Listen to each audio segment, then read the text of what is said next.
High নবম শ্রেণীর শিক্ষার্থী বন্ধুরা, আজ আমরা হিসাব বিজ্ঞানের প্রাথমিক আলোচনার তৃতীয় পর্ব করব। কিভাবে ডেবিট ক্রেডিট নির্ণয় করতে হয়। তো ডেবিট ক্রেডিট নির্ণয় করতে হলে আমাদেরকে আগে জানতে হবে হিসাবের শ্রেণী, মানে হিসাব কয় ধরনের। হিসাব 5 ধরনের: সম্পদ, দায়, আয়, ব্যয়, মালিকানা সত্ত্ব। আর জানতে হবে ডেবিট ক্রেডিট নির্ণয়ের সূত্র। ডেবিট ক্রেডিট নির্ণয়ের সূত্র হলো সম্পদ ব্যয় বৃদ্ধি ডেবিট, হ্রাস ক্রেডিট। আয় দায় মালিকানা সত্ত্ব বৃদ্ধি ক্রেডিট, আর হ্রাস পেলে ডেবিট।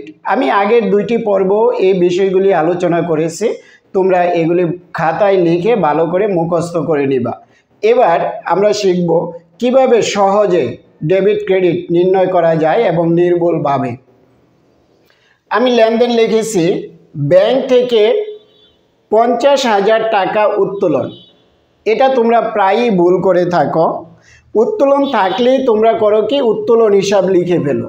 আসলে উত্তোলন থাকলেই উত্তোলন হিসাব লেখা যাবে না। দেখো, আমি দেখব যে মালিক ব্যবসা থেকে নিয়েছে কিনা। মালিক যদি ব্যবসা থেকে নেয় তাহলেই উত্তোলন হিসাব লেখা যাবে, এছাড়া উত্তোলন হিসাব লেখা যাবে না।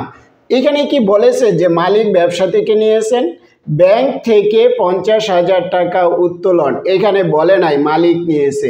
এখানে বুঝতে হবে ব্যাংক থেকে ব্যবসায়ের জন্য 50,000 টাকা উঠিয়ে আনা হয়েছে। তাহলে ব্যবসায় কি আসলো? ব্যবসায় আসলো নগদ টাকা। আর একটা কোথায় থেকে টাকাটা আসছে? ব্যাংক থেকে। এইখানে হলো 2টা হিসাব, একটা হবে নগদান হিসাব আর একটা হবে ব্যাংক হিসাব। তো এখানে একটা ধারাবাহিকতা অবলম্বন করতে হবে। প্রথমে দেখতে হবে লেনদেন কিনা। যদি লেনদেন হয় তাহলে 2টা হিসাব হবে, তাহলে ব্যাংক থেকে উত্তোলন, এটা একটা লেনদেন। এবার হবে 2টি হিসাব। হিসাব 2টি কি কি হবে? একটা হবে নগদান হিসাব আর একটা ব্যাংক হিসাব। এখন নগদান হিসাব এবং ব্যাংক হিসাব, কোন হিসাবটা আমরা আগে লিখব? যেটা ডেবিট হবে সেটা আগে লিখব। আমরা কিভাবে বুঝবো যে এটা ডেবিট? ব্যবসায় যেটা আসবে সেটাকে আমরা মনে মনে ডেবিট করে নিব। তো ব্যবসায় এখানে কি আসছে? নগদ টাকা আসছে। দেখো, ব্যবসায় 50,000 টাকা উত্তোলন করা হয়েছে ব্যাংক থেকে, তাহলে ব্যবসায় নগদ 50,000 আসছে, তাইলে নগদ টাকা ব্যবসায় বৃদ্ধি পাইছে, এই কারণে ডেবিট হবে। এইখানে লিখবা নগদান হিসাব, নগদান হিসাব। আরেকটা হলো ব্যাংক থেকে উঠাইছি, এই কারণে ব্যাংক হিসাব। এবার আমরা 2টা হিসাব তৈরি করতে পারলাম। এবার আসবো আমাদের হিসাবের শ্রেণীতে চলে আসব। এখানে কি আছে? হিসাবের 5টা শ্রেণী। যে কোনো একটা শ্রেণী একটা হিসাবকে প্রভাবিত করবে। নগদ টাকা সবসময়ই সম্পদ, ব্যাংকও আমাদের সম্পদ। ব্যাংকে টাকা রাখলে সেটা আমাদের সম্পদ হিসাবে থাকে, তাহলে এটা সম্পদ। নগদ হলো সম্পদ। এবার দেখব আমরা সম্পদ ব্যবসায় নগদ টাকা বৃদ্ধি পেয়েছে না হ্রাস পেয়েছে। আরেকটা জিনিস বারবারই বলি আমি, যে আমরা সবসময় ব্যবসার হিসাব করি। আমরা দেখব ব্যবসায়ের কি হয়েছে, ব্যবসায় নগদ টাকা বৃদ্ধি পেয়েছে না ব্যবসায় নগদ টাকা হ্রাস পেয়েছে। এই যে ব্যাংক থেকে ব্যবসায়ের জন্য 50,000 টাকা আমরা উঠিয়ে এনেছি, তাহলে ব্যবসায়ের মধ্যে নগদ টাকা 50,000 বৃদ্ধি পেয়েছে, এই কারণে আমরা লিখব সম্পদ বৃদ্ধি। আর দেখো, সম্পদ যদি বৃদ্ধি পায় সেটা হবে ডেবিট। তাইলে দেখো এখানে অনেকগুলি ধারাবাহিকতা আমরা অবলম্বন করে ডেবিটটা নির্ণয় করতে পারলাম। এবার আমরা দেখব ব্যাংক হিসাব। আমরা যখন ব্যাংকের কথা বলবো কখনোই নগদের কথা চিন্তা করব না, আবার যখন নগদের কথা বলবো কখনোই ব্যাংকের কথা চিন্তা করব না, তাহলে কিন্তু ভুল হয়ে যাবে। তাহলে দেখো, ব্যাংক ও সম্পদ, আমরা জানি ব্যাংক ও সম্পদ হিসাব হবে সম্পদ। এবার ব্যাংকের টাকা, ব্যাংকের টাকা যে ব্যবসায় রেখেছিলাম সেই টাকাটা কি ব্যাংক থেকে কমেছে না হ্রাস পেয়েছে না বৃদ্ধি পেয়েছে? তো ব্যাংক থেকে আমি যদি 1 লক্ষ টাকা ব্যাংকে রাখি, তাহলে 50,000 টাকা উঠিয়ে নিয়ে আসছি, আর রইল কত ব্যাংকে? 50,000। তো ব্যাংকে আসছিল আগে 1 লক্ষ, এখন আছে 50,000, তাইলে ব্যাংকের টাকা হ্রাস পেয়েছে, এই কারণে সম্পদ হবে হ্রাস। সম্পদ হ্রাস পেলে কি হয়, এই যে দেখো সম্পদ হ্রাস পেলে ক্রেডিট। আশা করি এগুলি তোমরা বুঝতে পারতেছো। যদি এগুলি পারো তাহলেই কিন্তু জাবেদা করতে পারবা। এই বিষয়গুলি খাতায় প্রতিদিন 5 থেকে 10টা করে লিখে শিখবা। এবার মালিক নিজ প্রয়োজনে ব্যাংক থেকে উত্তোলন করলেন 5,000 টাকা। এবার কিন্তু বলে দিছে যে মালিক ব্যবসা থেকে নিজ প্রয়োজনে, মানে ব্যবসায়ের ব্যাংক থেকে নিজ প্রয়োজনে 5,000 টাকা উত্তোলন করে নিলেন। একমাত্র মালিকেরই ক্ষমতা আছে ব্যবসায়ের মধ্যে টাকা দেওয়ার এবং নেওয়ার। মালিক দিলে লিখি আমরা মূলধন হিসাবে, আর মালিক যদি ব্যবসা থেকে নিয়ে যায় তাহলে লিখি উত্তোলন হিসাবে।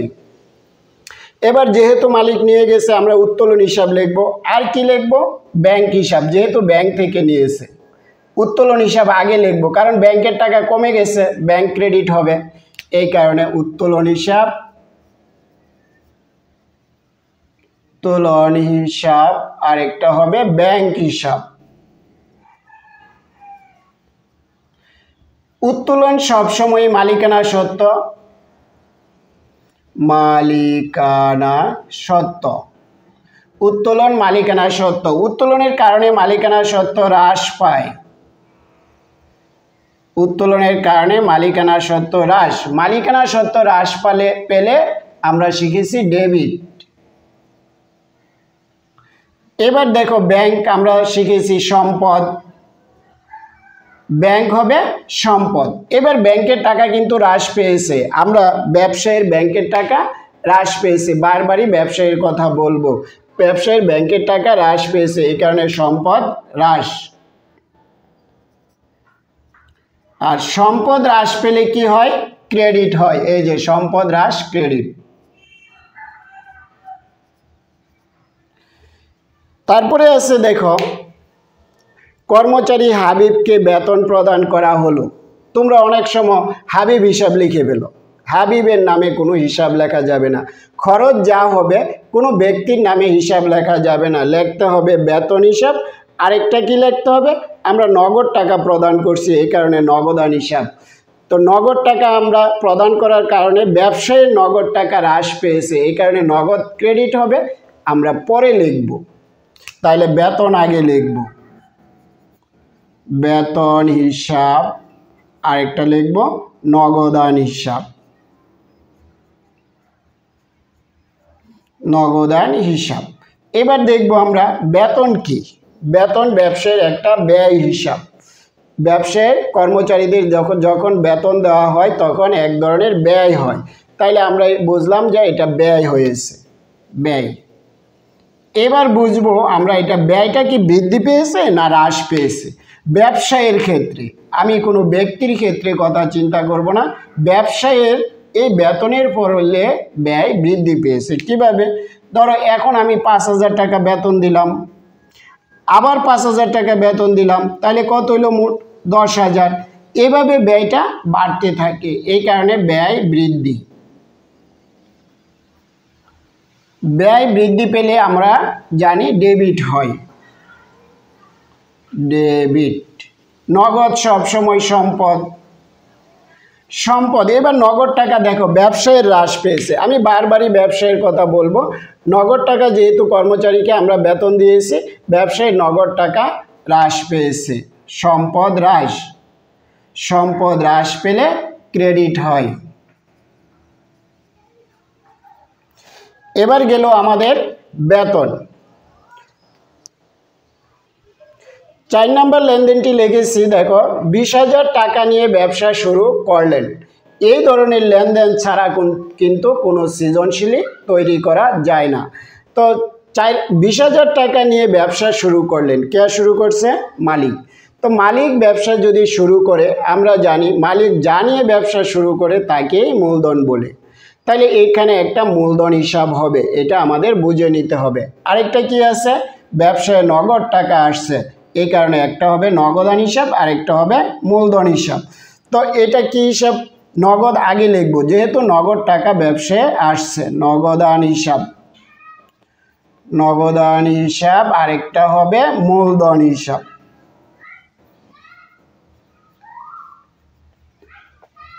এবার দেখব নগদ আমরা জানি সবসময়ই সম্পদ। এখন নগদ টাকা কি ব্যবসায় বৃদ্ধি পেয়েছে না হ্রাস পেয়েছে? মালিক ব্যবসার মধ্যে টাকা দিয়েছে 20,000, তাহলে ব্যবসায় টাকা বৃদ্ধি।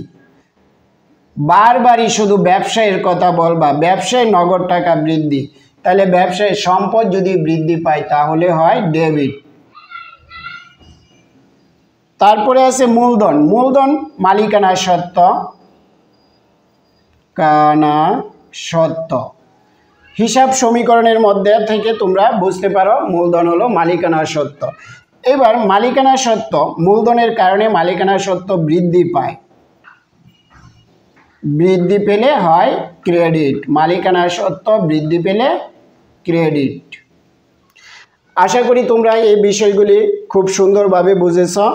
আমি আরও 2টি উদাহরণ দিব। 5 নম্বর লেনদেনটি আমি লিখেছি, হাসির নিকট হতে 20,000 টাকার চেক প্রাপ্তি। এবার আমাকে বুঝতে হবে আমরা কার নিকট থেকে চেক পাই। হাসির নিকট থেকে চেক পাই। আমরা কিন্তু সরাসরি হাসির নামে হিসাব লিখতে পারবো না, হয় লিখব দেনাদার নতুবা লিখব পাওনাদার। তাহলে আমরা চেক পাই কার কাছ থেকে?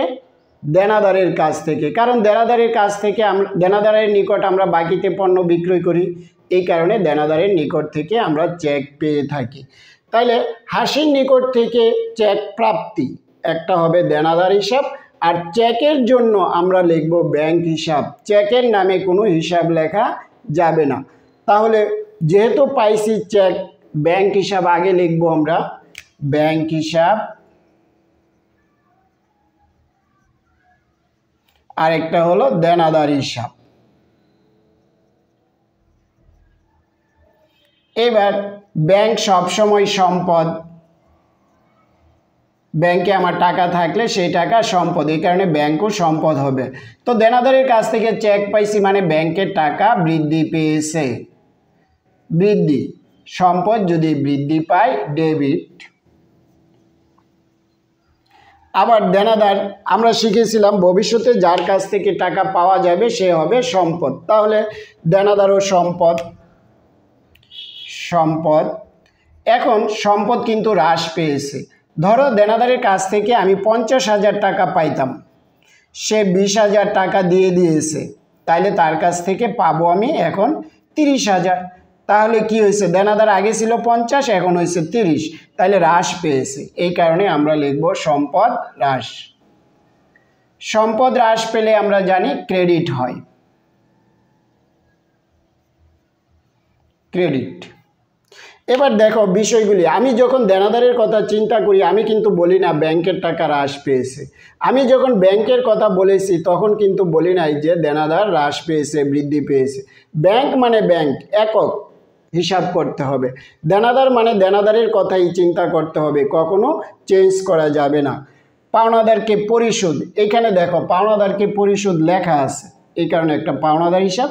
আর নগদ টাকা যেহেতু পরিশোধ করেছি সেহেতু হবে নগদান হিসাব। তো নগদ টাকা ব্যবসা থেকে চলে গেছে, আমরা এটা পরে লিখব, পাওনাদারকে আগে লিখব।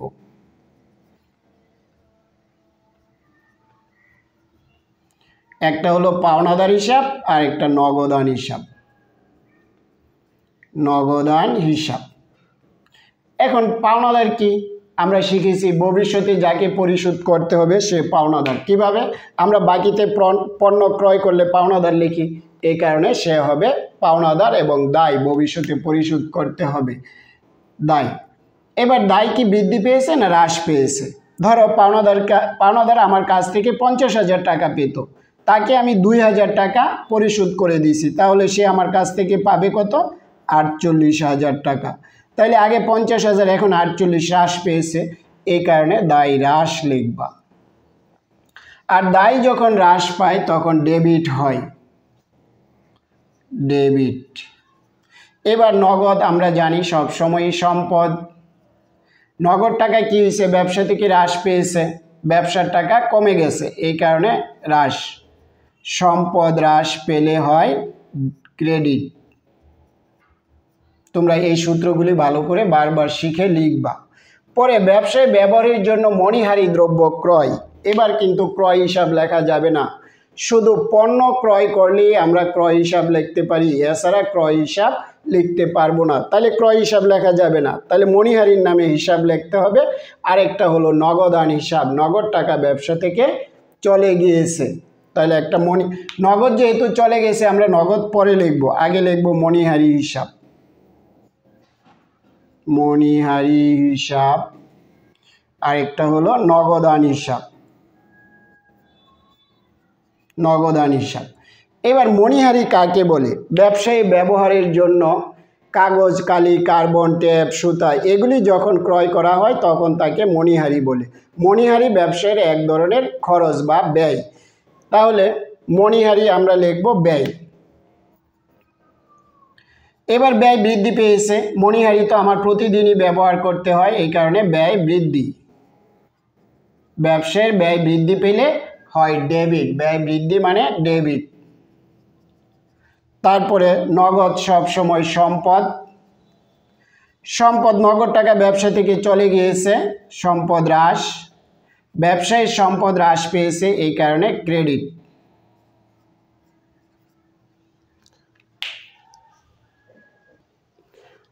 8 নম্বর লেনদেনে বলছে ব্যবসায়ী ব্যবহারের জন্য 1 লক্ষ টাকা দিয়ে একটি কম্পিউটার ক্রয়। এখানেও ক্রয় হিসাব লেখা যাবে না, কারণ কম্পিউটার তো বিক্রির জন্য ক্রয় করা হয় না, এটা ব্যবহারের জন্য ব্যবসায় ক্রয় করা হয়েছে। তাহলে এখানেও ক্রয় হিসাব লেখা যাবে না। কম্পিউটারের জন্য আমরা লিখব অফিস সরঞ্জাম হিসাব। আর কি হয়েছে? নগদ টাকা আছে, যেহেতু নগদ টাকা দিয়ে কিনেছি, তো নগদ টাকা ব্যবসা থেকে চলে গিয়েছে, নগদ আমরা পরে লিখব, আগে লিখব অফিস সরঞ্জাম হিসাব, আরেকটা হবে নগদান হিসাব। একটা হলো অফিস সরঞ্জাম হিসাব, আরেকটা হলো নগদান হিসাব।